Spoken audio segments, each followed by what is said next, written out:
भाजपला रोखण्यासाठी काका पुतण्या एकत्र. सुप्रिया सुळेंनी दिले सूचक संकेत.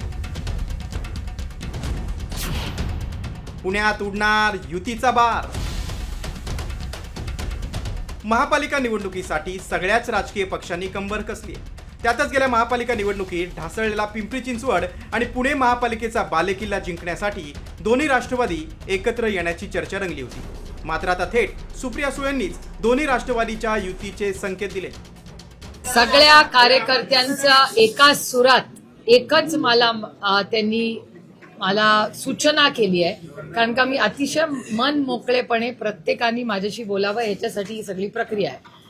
आणि या प्रक्रियेमध्ये प्रत्येकाने मला सांगितलं की जे आदरणीय पवार साहेब ठरवतील ते आम्हाला मान्य असेल.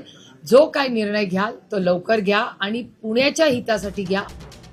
खरं तर पुणे आणि पिंपरी चिंचवड महापालिकेत भाजप आणि अजित पवारांच्या राष्ट्रवादी दोन्ही पक्ष तुल्यबळ आहेत. तर पवारांच्या राष्ट्रवादीला मानणारा मोठा वर्ग या भागात आहे. मात्र भाजपनं मुंबई आणि पुण्यातील युतीच्या चर्चेतून अजित पवारांना वगळले आणि दोन्ही राष्ट्रवादींनी युतीची चर्चा सुरू केली.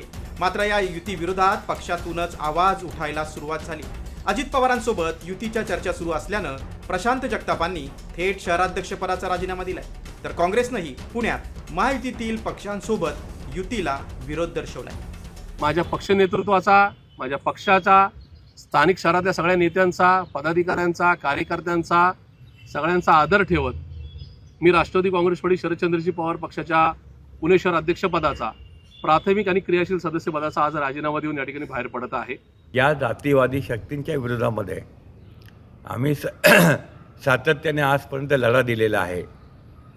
त्या जातीवादी शक्तींच्या बरोबर जे सरकारमध्ये सहभागी आहेत त्यांच्या मांडीला मांडी लावून जे राज्यामध्ये आणि देशामध्ये कारभार करतात त्या लोकांच्या बरोबर आम्ही महाविकास आघाडी म्हणून सहभागी व्हायचं नाही, असा एक कार्यकर्त्यांच्यामध्ये फार मोठा सूर आहे.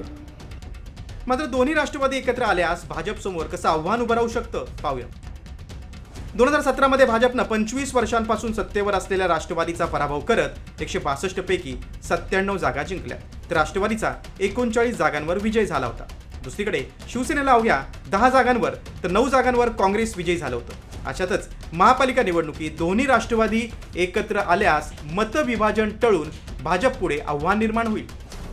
तसंच पुण्यातील राष्ट्रवादीच्या पदाधिकाऱ्यांचं पक्षांतर थांबवणं दोन्ही पक्षांना शक्य होईल. राज्यात भाजप आक्रमकपणे निवडणुका लढवत असताना दोन्ही राष्ट्रवादी एकत्र येणार आहेत. त्याची घोषणा 26 डिसेंबरला होण्याचे संकेत अजित पवारांनी दिले. मात्र ठाकरेंपाठोपाठ पवार काका पुतण्यांची सत्तेसाठीची युती पुणेकरांना मान्य होणार का? याबरोबरच निष्ठावंत कार्यकर्त्यांचा उद्रेक थांबून दोन्ही राष्ट्रवादी भाजपच्या ताब्यातील पुणे आणि पिंपरी चिंचवड महापालिका जिंकणार का याचीच उत्सुकता लागली. ब्युरो रिपोर्ट, साम टीव्ही न्यूज.